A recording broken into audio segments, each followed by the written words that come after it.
Huda, a light in every home. Allah is my heart's speech, your mercy is what I beseech. Keep in my heart your remembrance, and in your deen allow me to advance. Help me in my quest, permit me to pass the ultimate test. Help me in my quest, permit me to pass the ultimate test. السلام عليكم ورحمة الله وبركاته. أعوذ بالله السميع العليم من الشيطان الرجيم من همزه ونفخه ونفثه. بسم الله الرحمن الرحيم. الحمد لله وكفى وسلام على عباده الذين اصطفى لا سيما المصطفى صلى الله عليه وعلى آله وصحبه وسلم تسليما كثيرا. Dear viewers everywhere, welcome to a new edition of Ask Huda. Our contact informations as usual, beginning with area code for the phone numbers 002-0238-555-248 or 249, and the email address is ask@huda.tv. A couple of pending questions while you're ringing in, inshallah. The first is from Anders from Cyprus. She says, I reverted to Islam while living and working in Egypt. I pronounced the Shahada in private, and I have not announced my Islam in Greece because I'm scared of being rejected by society. Is my Shahada valid? Yes, indeed. What's required for a person to become a Muslim is to believe in and declare this belief by uttering the following statement. The word of Tawheed, which is called the Shahada. I bear witness that there is no God worthy of worship but Allah alone, and I bear witness that Muhammad sallallahu alayhi wasallam is his messenger. This statement is required for any person to enter Islam. And it is required for every Muslim to frequently recite, whether in the Salah, in the Tahiyyat, which is also known as Tashahhud, and right before death. Every day Muslims have to pronounce this Shahada or the Kalima. So if a person studied Islam or has been informed about Islam, and he or she is convinced, they should not hesitate nor delay their Islam. They shouldn't say, well, I cannot declare my Islam before my family. Fine, you don't have to. But do not waste this opportunity, because if a person dies in a state of disbelief, even if he likes it by the heart, but he did not declare his or her Islam by saying, Ashhadu an la ilaha illallah wa ashhadu anna Muhammadan Rasulullah, he will be in deep trouble. So it will be sufficient to say it even before no one. What you need to do is believe in its meaning and utter it by your tongue by saying the word Ashhadu an la ilaha illallah wa anna Muhammadan Rasulullah. So your Islam is valid, and it doesn't hurt you that you did not declare it, it was not announced, and you do not have a certificate. Allah knows best what's in your heart, and you fulfilled the requirement. And you should act upon the Shahada by learning how to pray, how to fast, and start worshipping Allah subhanahu wa ta'ala as He ordered us to do. The second question is from Abdullah from Cyprus as well. Abdullah says, should we pray 2 units of prayer every time we enter the same masjid that we pray in our regular prayers on regular basis? He is referring to Tahiyyat al-Masjid. I will answer this question after I take a few calls, inshallah. Assalamu alaikum. Muhammad from United Arab Emirates, welcome to the program. Alhamdulillah, I'm fine. Thank you for asking. Thank you so much. I have some few questions for you. Yeah. My first question it's about the pictures in the house. About? The pictures. Malaika don't come in the house where there is surah, there is pictures. Pictures? Yeah, pictures. Nowadays, like for example, if I want to pray, I put cartoon for my children. Yeah. It's also pictures. Yeah. And everything, and like the temples, they have small pictures. So how will Malaika enter? Or this is okay? You got points? So your question is pertaining the cartoons or the movies that you play for your kids in order to keep them busy so that you can offer the prayer, right? Exactly. And also, the temples, it has pictures on it. The bottle of milk has pictures on it. Now we need the malaikas to come in the house, and all these things, they have small pictures. No. I understand. You got my point? I got your point. Jazakallah. Okay, my second question is regarding Quran. When reading the Quran, I asked once, and one of the chefs told me, like if I finish reading the Quran, to say Sadaqallah al-Azim is bid'ah. Is this correct? Okay. And the other question is regarding sadaqah.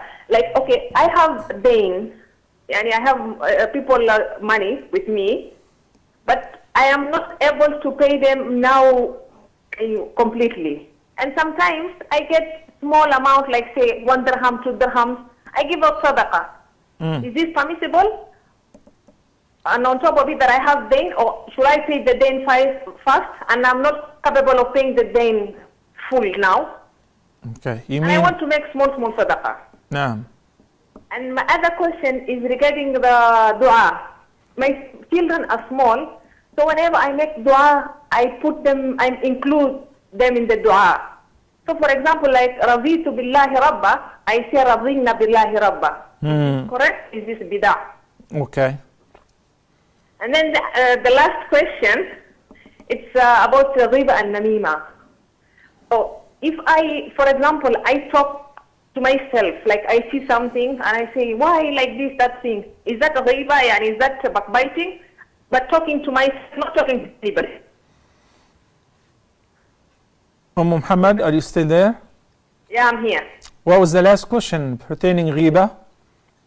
For example, I see something, like maybe I see a person wearing something odd or funny. I talk to myself, not to anybody. And I tell myself, maybe why is he like that, or if he does this is good, if it, is this backbiting? Okay. Now, you got my point? I got you. Actually, you need a whole program to answer your questions, mashallah. Okay. Brother Abdullah from Sweden, Assalamu alaikum. Wa alaikum assalam wa rahmatullahi wa barakatuh. How are you, brother? Alhamdulillah Rabbil Alameen. Wa anta? بخير والحمد لله. بارك الله فيك. Wa feek. Sheikh, I have 3 questions, inshallah. I would like your help. نعم. The first question is regarding interest. I bought a car here in Sweden, 20-month interest-free. So I just pay exactly what the car costs. But the car company, they have a contract with the bank here in Sweden. But my offer is 20 months of interest-free loan. No. And when I got the loan from the car company, there was a start fee of around 50 euros also. Is there any haram in this loan? That's the first question. Okay. The second question, Sheikh. Abdullah, just explain to me the role of the bank in this transaction. The rule of the bank, the car costs 6,500 euros, and that's the exact amount that the car company sold it for. And on the exact amount, I gave 500 euros in cash, and the 6,000 I have a okay from the bank checking me up just to loan me the 6,000 from the car company. So okay, wait a minute. So the bank was only to check your credit background. Yes, if I have any. Not to give you a loan. Yes, they both check you up, and when they check you up and when you're okay, then they give you a loan without any interest. The bank gives you a loan without interest. Yes. Okay. So now you purchase the car from the car dealer, or yes, exactly. Okay. Then you took a loan from the bank, interest free, right? Yes, interest free. Yes. Okay. Because we're talking about 2 different transactions now. Had you taken a loan from any person, whether it's an individual or a firm or a bank which is interest free, you just take 6,000 and you pay 6,000, this is 100% halal. And there is no problem with that. But there is no need to put the two things together to say a car dealer and a bank, because basically the bank just give you an interest-free loan. There is no problem with that. The problem is when you buy a car from the bank and the bank does not own the car. Then this is a triangle that the Prophet ﷺ has forbidden. He said to Hakim ibn Hizam, لا تبع ما ليس عندك.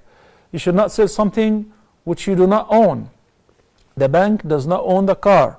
So the role of the bank was limited to giving you the loan or approving your loan based on your background credit check. That is fine as long as it is interest free. Again, as long as it is interest free. And buying the car from the car dealer, you just pay him on installment without interest, again, that is still permissible. So unless if there's something else that you did not tell me about it, you'd like to discuss it in order to give you the exact right answer. But in the light of what you said, you've taken a loan from any person, individual or a bank, interest free, there is no problem. Thank you so much, you should be grateful to them. Then you bought with this loan an item from another person, whether cash or an installment, that too is legal and permissible. If there is anything that is missing in this equation, please call in again, or if still on the line, explain it. Abdullah?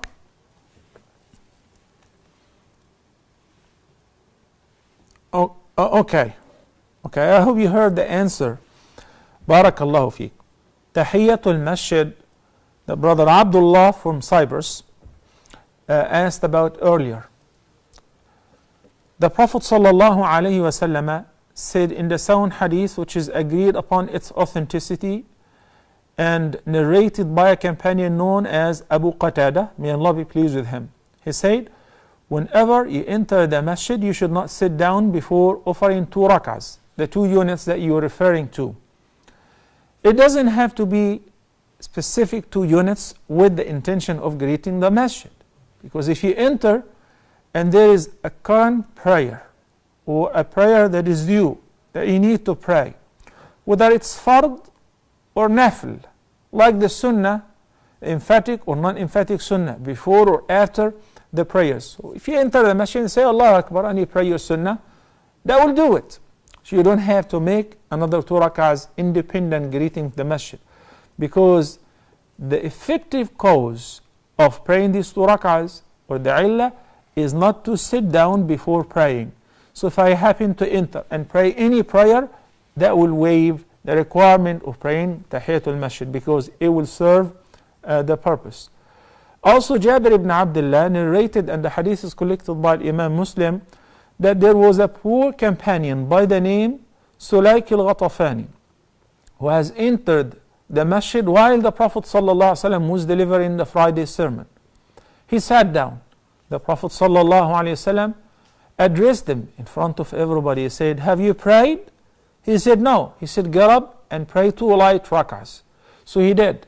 And in the next week, next Friday, he's done the same, and the Prophet ﷺ has done the same. In order to teach the whole ummah that you should not sit down when you enter in a masjid, even if you enter regularly 5 times a day, before praying the greeting of the masjid. Even if it was during one of the 3 times where it is disliked to offer any unnecessary prayer or voluntary prayers. After Fajr until sunrise, and before the sun moves away from its meridian, and after Asr and until sunset. May Allah subhanahu wa ta'ala accept.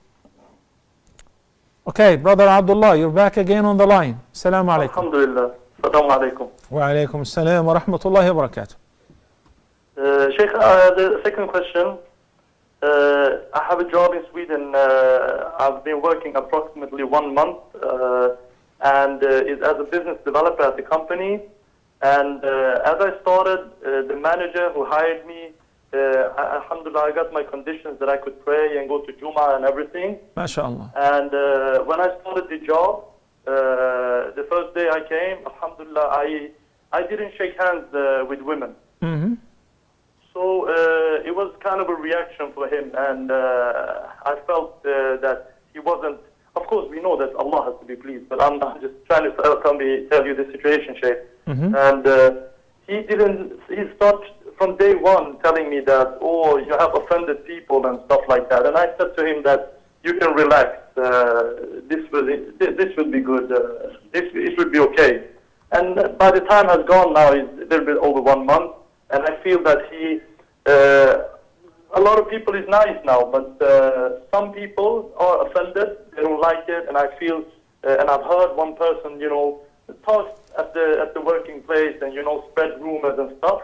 And this manager, who I feel that I wanted the support from, because he hired me, I feel he behaves and treats me the baddest of everyone. You feel what about him? He treats me very bad. He treats me like I'm air or something, very bad, in an uncomfortable way. And, I try to, with akhlaq, try to keep with the smile and ask him how he is and, to do as good as I can. I try to deliver the best I can and show him exactly what I can do, inshallah. But I feel that I have come to a stage that either I take a talk with him tomorrow and confront him, or I need your advice, Sheikh. Okay, I will answer you inshallah right now. First of all, with regards to shaking hands with the opposite gender, a woman who is not lawful for you, nor is she one of your maharim. She is neither a wife, a sister, a daughter, a mother, an aunt, paternal or maternal, is not permissible in Islam. And there is a serious warning against that. Okay, this is as far as why doesn't Brother Abdullah shake hands with women. Not because I live in a culture where my colleague likes to shake hands and gives me kisses on the right cheek and the left cheek and all of that, I have to do the same. No. Some people like to say, well, I'm allergic. No, we don't say allergic. It's against my religion. It's as simple as that. Against my belief. It should be fair for every person to say so, and people should respect my belief. I shared with you the story before where I heard in the hospital a woman who was giving birth and she needed blood transfusion. She was about to expire. She was in a terrible condition. They asked her, you need a blood transfusion? She said, no. She was screaming, why not? She said, it's against my religion. We cannot take blood from others. I believe she was a Jehovah's Witness. And said, okay, fine. And they give her a clearance sheet, and she signed. Even if I die, I don't want any blood. They had to respect that. You are calling from Sweden. I was living in America. I travel all over. And this is what I do with people. I don't have to hide. I don't have to give false excuses. Simply I say, this is my belief. This is my belief. And I went through this many times, 100,000, Allah knows how many times. Sometimes women come towards me and they want to give me a hug. I enjoyed your lecture. My students, the girls, when I give me, I thank you so much. I like your lecture. I like your speech. So I make it clear. I say, it's in our belief we don't shake hands with women. We respect women so much. We revere them. We appreciate them. But I can only touch a woman who's lawful for me, and so on. Okay, as far as your manager and how should you treat him, whether a manager or anybody else. I recall here a very interesting hadith in which the Prophet ﷺ said, Tahadu, tahabbu, exchange gifts, it develops love. And in this society, and this is something has happened to me, my wife's physician, and she was a female, that she was kind of reluctant in the beginning dealing with us with a beautiful gift, or baklava, or some sweet, Middle Eastern sweet, and so on. Things have changed, big deal. Especially when you give it with a good intention, with a good faith. I like you so much and I would like to share something with you. Please accept this token from me. Whenever we throw a party or barbecue or something like that, or an open house in the masjid, we make sure to invite our colleagues because they have a myth pertaining us to the extent that something that we have a headquarter, not a place of worship. And this is a place where we really manufacture weapons and so on. So inviting them over changes this bad image and it refutes the misconception. It answers a lot of questions, so they respect you for whom you are. And by the end, if you are doing very well at work, this is what he needs to get out of you. As a person lives in a very materialistic society, what matters is you are productive, you're doing your job in an excellent fashion, you come on time, you leave on time, you respect everybody else. It shouldn't be a problem. That this is not the end of the world. Bottom line also, I'd like to remind you that the hearts of all human beings, believers and disbelievers, are controlled by Allah subhanahu wa ta'ala. He makes people love whomever He loves. And He makes people dislike whomever Allah subhanahu wa ta'ala disapproves and dislikes. May Allah keep you steadfast. Assalamu alaikum. Brother Abdul Rahman from KSA. Assalamu alaikum wa rahmatullahi wa barakatuh. Wa alaikum assalam wa rahmatullahi wa barakatuh. Abdul Rahman, how are you? I'm fine. Okay. Alhamdulillah. Yeah. I have a question for you. Mm-hmm. I am 12 years old boy. Myself and my sister 11 years old stand behind my mother to pray. My questions are: Can my mother lead prayer for me? Where do I have to stand? If only my sister and mother pray, how should they stand? When a group of more than 2 ladies pray, how should they stand? Abdul Rahman, let me ask you a question. You said you're 12 years old. Yes. Okay. Do you know some surahs of the Quran? Yeah, I know many. Many, mashallah. Do you know Juz Amma, the 30th para? No, not full. Not fully, okay. The right setup, Abdul Rahman, since you're 12 years old and mashallah, you're very outspoken, you're very eloquent. So I believe you know how to read the Quran properly. We can check this on correct recitation. Yes. The right opinion is that you should be leading the prayer. Then your mom and your sister would line up behind you. You should be leading the prayer, not the other way around. Okay. Okay? You're happy now, aren't you? Naam? Even if I am 12 years old? Even if you're 9, even if you're 8, even if you're 7, one of the Sahaba at this age, the Prophet ﷺ appointed him to lead the prayer because he knew Quran more than others, and he did not only lead the prayer with women but with men as well who were much older than him. In your case, you should be the one who's leading the prayer. It is not a condition, as many people think. It is not required for the Imam to be a baligh or attain the age of puberty, as long as he's mumayyiz. Okay. And to me, Abdul Rahman is, mashallah, very eloquent, and he's aware of what he's saying. So he's mumayyiz. The word mumayyiz, he knows what's going on. He knows how to pray. He doesn't leave the prayer to go and catch a game of PlayStation and come back. No, he prays properly. So you should be able to lead the prayer, inshallah. Okay, inshallah. Thank you, Abdul Rahman. Barakallahu feek. Sister Zahra from Bahrain. Assalamu alaikum, brother. Wa alaikum salam wa rahmatullahi wa barakatuh. Yes, brother, I just had a question regarding, I'm engaged since 1 year, and I just wanted to know that I have been talking to my fiancé since 4 months. I didn't know anything about whether it was lawful or no, but now when I just came to know that, I just heard from somewhere that it isn't lawful, it's haram. So I just can you just please explain or elaborate whether it's lawful or it's not lawful, since I'm very confused right now at this point. I don't know what to do. I'm just confused, I'm shocked. Okay, Zahra, can you tell me the subject of your conversation and how do you normally talk to each other? Like you Skype, you talk over the phone, SMS? I talk to him on the phone. Over the phone, okay. By yourself, like you lock yourself in a room and you talk to him? No, I talk sometimes in front of my mom, sometimes if mom is sleeping, sometimes in front of my dad. I talk like normally. I walk around my house and I talk to him. Okay, great. Okay, I will answer you inshallah right now, Zahra. Okay, pertaining this matter, let's set the proper rules first and make it very obvious so we are clear about it. Engagement is mere promise of getting married. So when a girl is engaged, she cannot accept more offers and proposals because she's already engaged.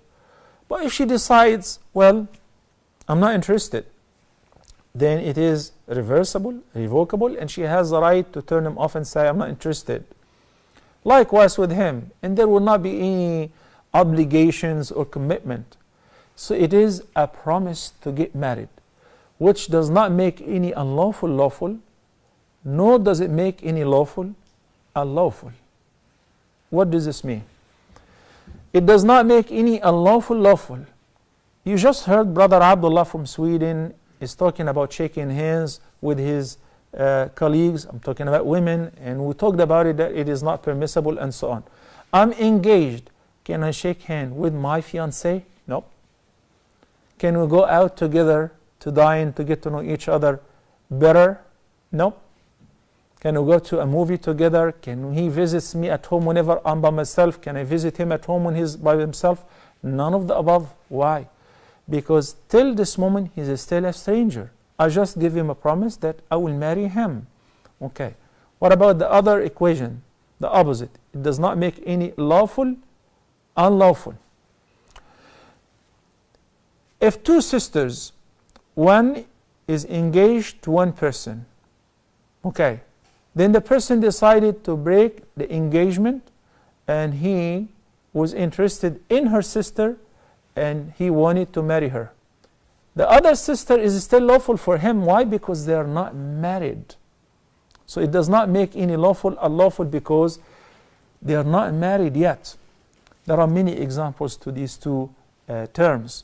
So what I'm trying to deliver to you is you should treat your fiancé like everybody else who's not mahram to you and is not lawful to you yet. And that's why we advise to shorten the engagement period. A couple months, more than enough. 6 months, 7 months, okay. It shouldn't be years because there is a tendency that I like to talk to my fiancé and he is not lawful to you yet. So if you have to talk to him in the light of what I said and discussed earlier, it should be like treating a person who is entirely ajnabi, stranger, and it should be in the presence of either your parents or mother or father, an adult from your family. So this way you will avoid having the khalwa. Khalwa is to speak to him in private, because I can assure you that every man and a woman who are chatting together, talking together, and they are optimistic about getting married one day and so on, they will exchange love words and compliments, and one thing leads to another. And remember, he's still not your husband. So this is what you have to do in the light of what I mentioned. Everybody, let's take a short break, and inshallah in a couple of minutes we'll resume this program. Stay tuned.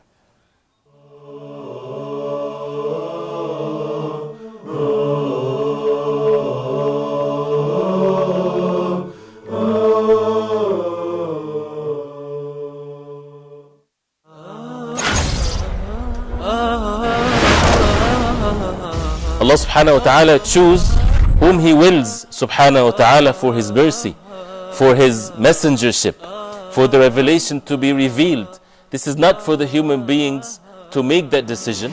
If a person would turn to Allah subhanahu wa ta'ala sincerely, truthfully, asking for forgiveness, Allah subhanahu wa ta'ala promised to forgive. We have as Muslims a duty, and that is to recite the book of Allah, to ponder over the verses, the words of Allah subhanahu wa ta'ala, and to act according to the Quran. The mercy of Allah subhanahu wa ta'ala encompasses everything, but who would this mercy will be for? And the Prophet sallallahu alaihi wasallam was sent to all mankind. So the ummah, or the people of the Prophet sallallahu alaihi wasallam, are all mankind since the time of the Prophet sallallahu alaihi wasallam till the day of judgment. Why waste our life without getting to know every verse in the Quran, what Allah subhanahu wa ta'ala wants from us?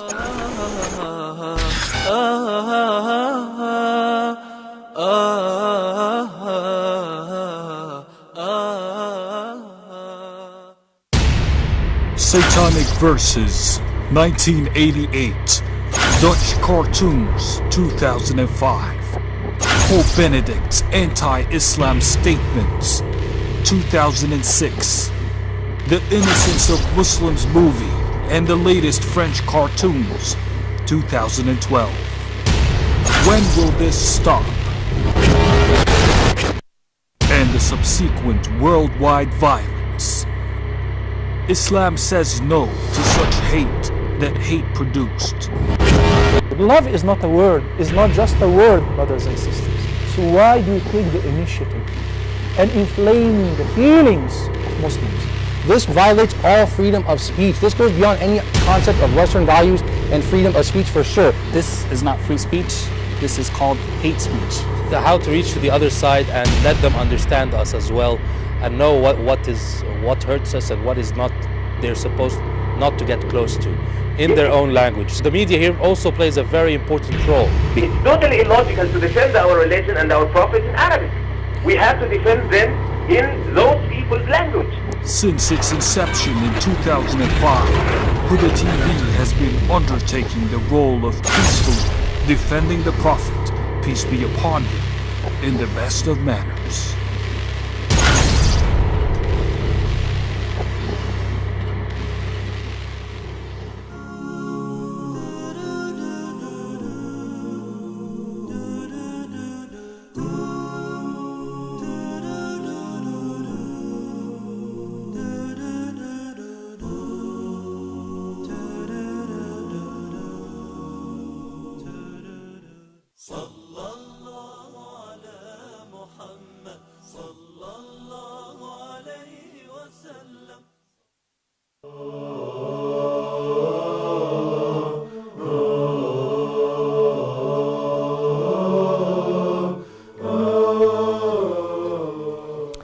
Assalamu alaikum wa rahmatullahi wa barakatuh, and welcome back, brothers and sisters. Muhammad, a bunch of questions in the first segment. The first is pertaining pictures and images of live creatures, humans, birds, animals that may be displayed on cartoons. She's playing that on the screen so that the kids would watch, or on bottles or food containers and so on. Would that prevent the angels from entering the house? Okay, that would not prevent the angels from entering the house. The hadith says لا تدخل الملائكة بيتا فيه كلب ولا صورة, that the angels do not enter a house in which there is a dog or a picture or a statue, which is explained also by being hung, like against the wall or against an object displayed. But you buy food, you buy some food or some products, and the box has a picture or an image. It's indeliberate. I didn't mean it. You watch television and it has pictures and it has videos. There is no problem with that as long as the contents are lawful. Like you play lawful cartoons for your kids to keep them busy, to entertain them while you're offering the prayer. So these are not included in the prohibition which would make the angels not enter your house. Saying Sadaqallahu al-Azim. The Prophet sallallahu alaihi wasallam have recited the Quran before Jibreel. Jibreel have recited the Quran upon him, and the Prophet sallallahu alaihi wasallam have recited the Quran before his companions day and night. And then he ordered or asked some of his companions to recite the Quran before him, similar to what happened to Abdullah ibn Mas'ud when he asked him once, recite. He said, shall I recite it upon you while it has been revealed unto you? He said, yes, I like to hear it from other than myself.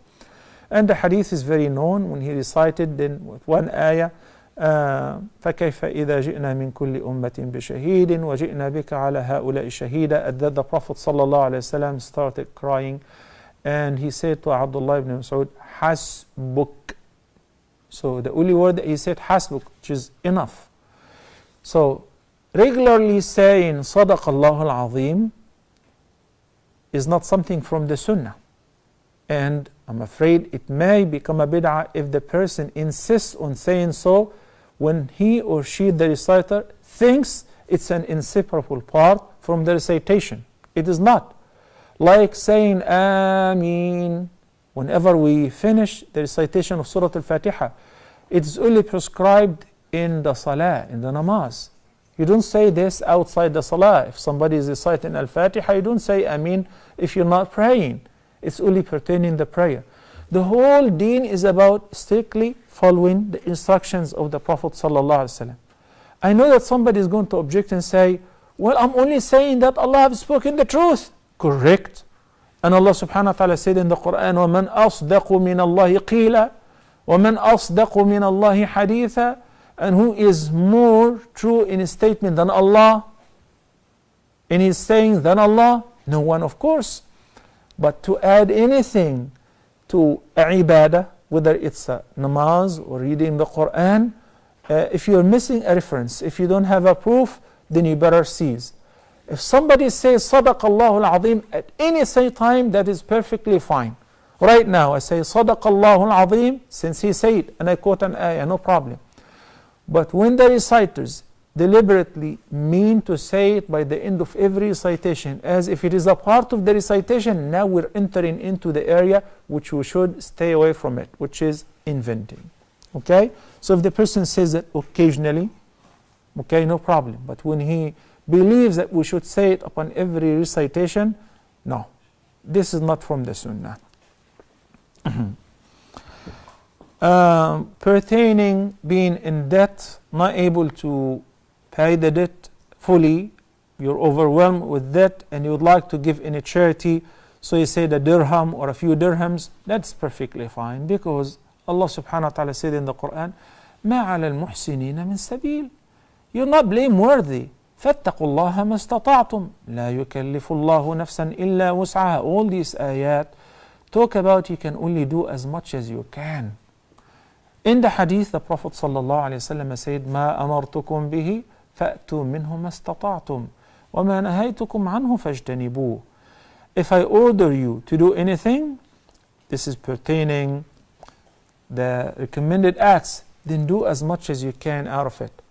Because basically it's hard to do everything that the Prophet ﷺ recommended. So we try to do as much as we can to obtain the virtues of doing this good deed and that good deed as much as we can within our capacity. You don't have money, you're not obliged to give any charity. And in another hadith, the Prophet ﷺ spoke about your dirham. He said, سَبَقَ دِرْهَمٌ أَلْفَ دِرْهَمٌ, which means the reward of giving in a charity 1 dirham could be superior to the reward of 1,000 dirham which were given in a charity. When Muhammad has only 1 dirham and she gives in a charity, she donated her entire possession. When a millionaire gives 1,000 dirham, he only gives a fraction of what he has. So based on your capacity, Allah doesn't ask you to do anything that you cannot afford. And I recommend that you should begin by settling your debt and paying your loan, because this is very serious. Now, Assalamu alaikum wa rahmatullahi wa barakatuh. Nada from the KSA. Wa alaikum assalam. Wa alaikum assalam, Nada. How are you? I have a question. There's the person who claims to be with something called Reverting. Well, Nada, I can't understand what you're talking about because you're breaking off. Can you call from, can you try again, please? Okay? Thank you. Sometimes that happens if you're using a phone card or something. Fatima from KSA. Yes. Yeah, assalamu alaikum, ya Sheikh. Wa alaikum assalam wa rahmatullahi wa barakatuh. Sheikh, I have 2 questions for you. Naam. The first question is, I want to ask you about ghusl. Is it enough to have a bath and do wudu in it? Is that sufficient? Or do we have to pour? I've heard many people saying we have to pour water 3 times over head and shoulder. That is very much necessary. And shampooing hair is necessary. We just cannot run water over the hair. So basically, I want to know, is having a perfect bath and then a perfect wudu in the bath, is that sufficient to have ghusl? Okay. Second question. Okay. And my second question is, this is regarding marriage among children of 2 brothers. I know it is allowed in Islam, But what I want to know is whether it is encouraged in Islam or is it discouraged in Islam. For the reason is that we want to marry our sisters to our uncle's son. But they say that scientifically this will lead to genetic disorders in children, as my parents are also cousins. So I want to know about this, Sheikh. Okay. With regards to the ghusl, number one, taking a shower preceded with the intention of performing ghusl is more than sufficient if you make sure that you wash your entire body. Okay? And if it was a ghusl, wudu is not necessary in that. And if the ghusl was to remove the major impurity, then the wudu would be included. Now, there is something called sufficient. So this is sufficient. And there is something called recommended acts, which is to follow the order. Wash your hands, wash the private, perform wudu, pour the water on the right half first, then the left side, then all over the body. Make sure that the water reaches the roots of your hair. And if you have a beard like a man, you make sure that you go through it by your hands. Shampoo in the hair is not necessary. The word necessary here means wajib. It is not a requirement. It's also recommended to use shampoo and soap and all these cleaning aids. No problem. It's recommended, but it is not required in the ghusl. So if somebody doesn't know any of that, he just entered and washed his body from head to toe, that is ghusl. His intention is required though in the beginning. Somebody has an intention to make ghusl and he went diving. He came out of the water, that is sufficient. As you say, pertaining marriage to cousins or close cousins is permissible in Islam. But it is not recommended due to the possibility of having genetic disorders with regards to the offspring. But it is halal. It is lawful. No problem. Especially if the family has a history of genetic disorders, then it will be recommended to avoid it. Also, running some tests in the beginning prior to marriage is recommended. It's not mandatory. But Islam approves and recommends everything that serves the purpose of protecting the life, protecting the wealth, and protecting the honor of individuals. Okay? Barakallahu fiki. Okay, thank you. Oh, you're still on the line. Mufiki, Jazakillahu khairan. Riham from KSA. Assalamu alaikum. Wa alaikum assalam wa rahmatullahi wa barakatuh. I am 16 years old and I have a question. MashaAllah, welcome to the program. Okay, thank you. Actually, I'm doing my AS and A2 inshallah this year and the next. That is grade 11 and 12 exam. MashaAllah. But like my main ambition in I want to get a bachelor in Islamic studies and I want to specialize in tafsir. In tafsir, may Allah make your dream come true. I mean, so I was wondering if I should finish my education first or should I straight away go to a university and start studying the Islamic studies. Okay. Because whenever I try to do my schoolwork, I'm always bothered by the question, is this really going to be beneficial for me in the hereafter? Wonderful.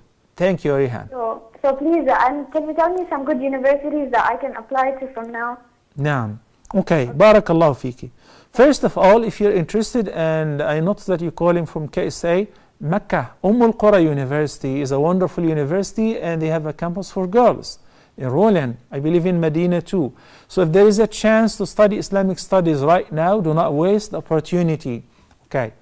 If your ambitions, mashallah, can take you to medical school, specialize in gynecology or obstetric, to be an obstetric doctor, or to be a teacher, that's perfectly fine. But also with studying Islamic studies, you can be a successful teacher. Here is the issue. Having an intention before and while doing anything that is lawful can turn the lawful thing into an act of worship, can turn ordinary things into ibadat. Okay, studying anything that is lawful with an intention that I want to benefit humanity, I want to benefit my society, I want to save lives, I want to help the poor, I want to educate the community, all of that you'll be rewarded for every moment you spend with the book, with studying. And basically, when our shuyukh taught us this, and then I went through pharmacology, and then I went through studying even art for several years, Then along with Islamic studies, it made my life very interesting. I enjoyed every moment that I spent with the book or with the books versus others who take this school in order to get this job to make that much a month so that by the end of 10 years I can get married and buy a house. Very, very narrow mind and limited understanding. Because I know for sure that my provision will come to me. I'm making my effort. I'm doing my best. I'm exerting every possible effort to be a successful person. Ista'in billahi wa la ta'jaz. This is what the Prophet ﷺ said in an advice to one of his companions. Seek the help of Allah and do not fail. Do not be lazy. Do your work. Ista'in billahi wa la ta'jaz. And if it doesn't go through, if it doesn't happen according to your ambitions, then قدر الله وما شاء.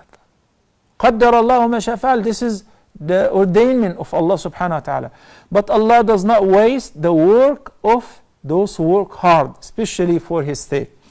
So if there is a possibility, you combine all of that, you study for the dunya to benefit yourself and others and study the deen, that will be great. If not, and you're living in this country, I advise you, if you were my daughter, I would say specialize in tafsir. We need scholars of the women to educate the ummah. We're running short and we don't have enough ladies who can educate the ummah, particularly women. So I highly encourage you to study tafsir inshallah and enroll in any of these Islamic universities. If you can find any, then online Islamic universities. Barakallahu fiki.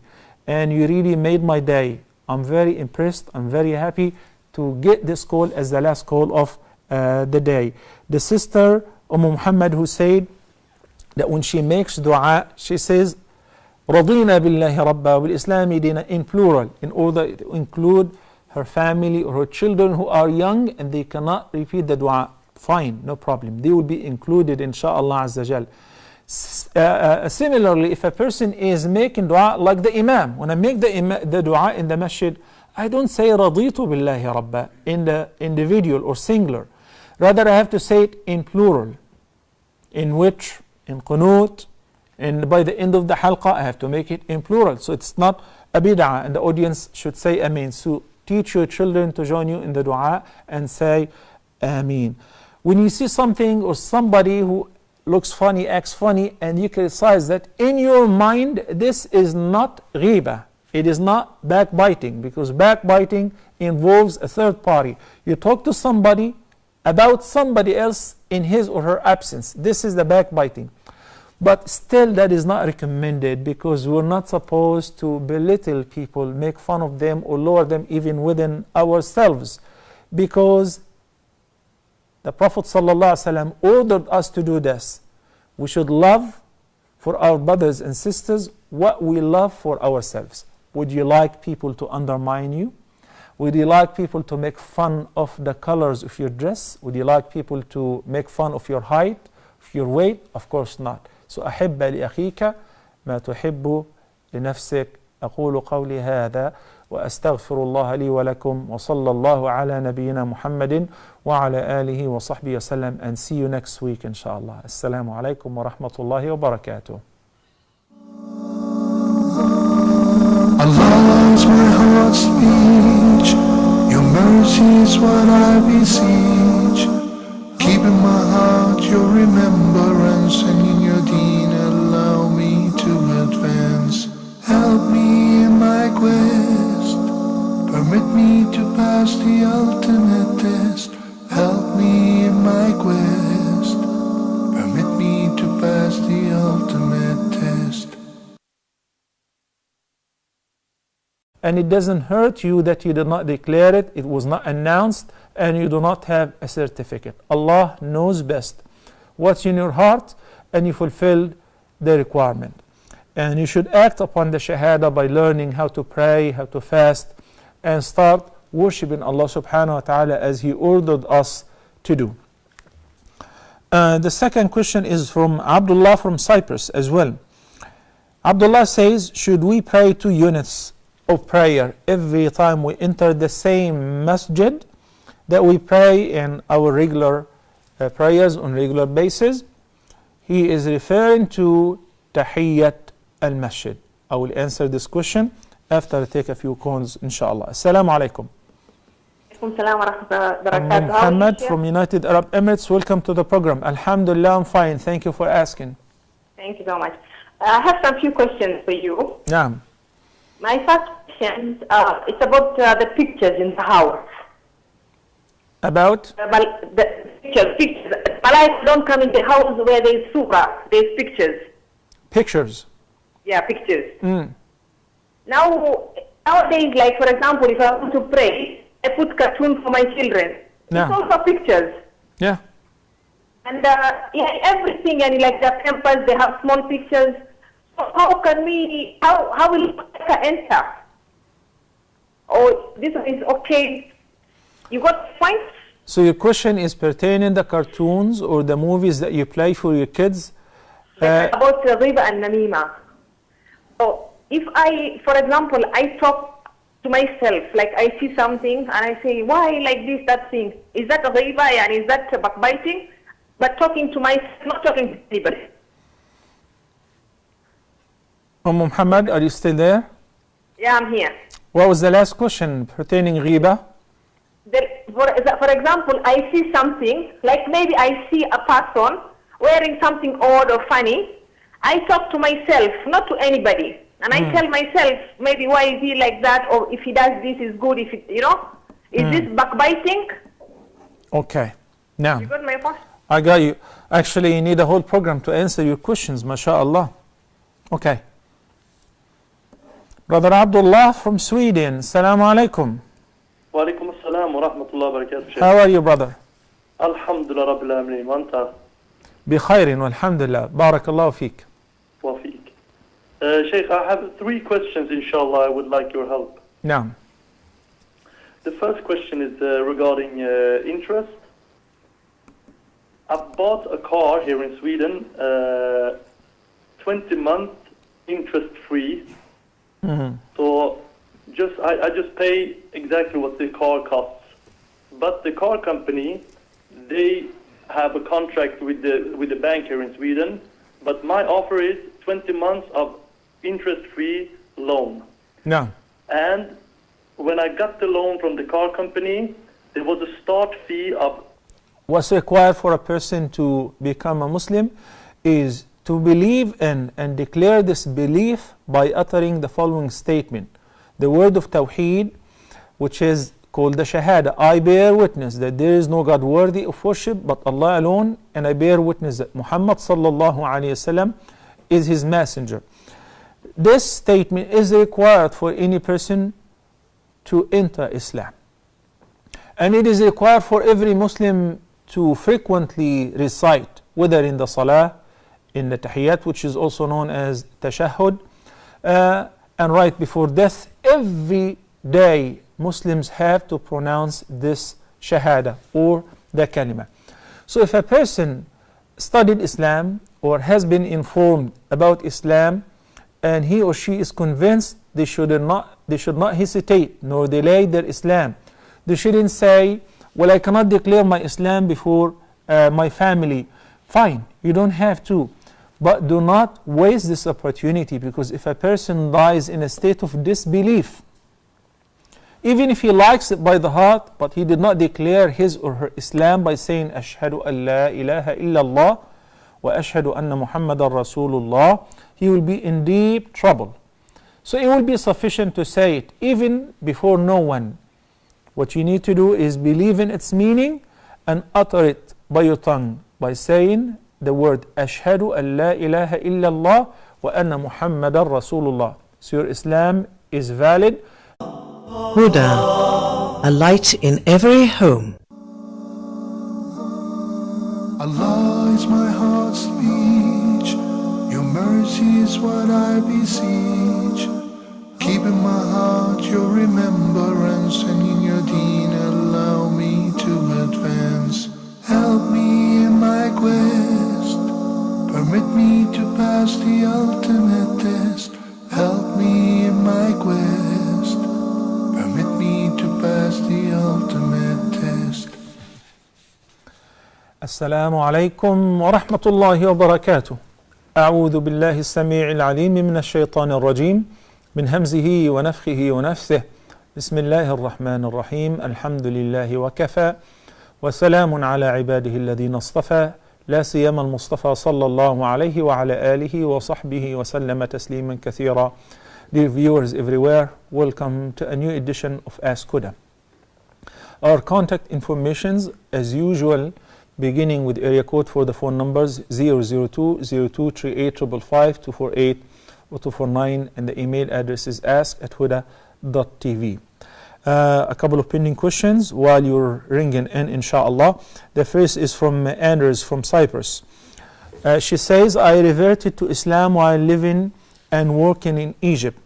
I pronounced the Shahada in private, and I have not announced my Islam in Greece because I'm scared of being rejected by society. Is my Shahada valid?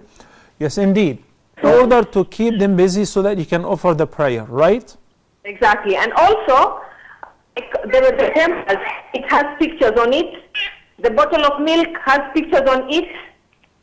Now we need the malaikas to come in the house, and all these things, they have small pictures. No. I understand. You got my point? I got your point. Jazakillahu khair. Okay, my second question is regarding Quran.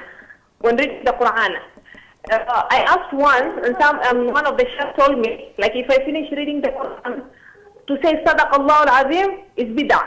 Is this correct? Okay. And the other question is regarding Sadaqah. Like, okay, I have dain, and I have people money with me, but I am not able to pay them now completely. And sometimes I get small amount, like say 1 dirham, 2 dirhams. I give out Sadaqah. Is this permissible? And on top of it, that I have dain, or should I pay the dain first? And I'm not capable of paying the dain full now. Okay. And I want to make small sadaqah. No. And my other question is regarding the dua. My children are small, so whenever I make dua, I include them in the dua. So for example, like Ravitu billahi rabba, I say Ravina billahi rabba. Correct? Is this bid'ah? Okay. And then the last question, it's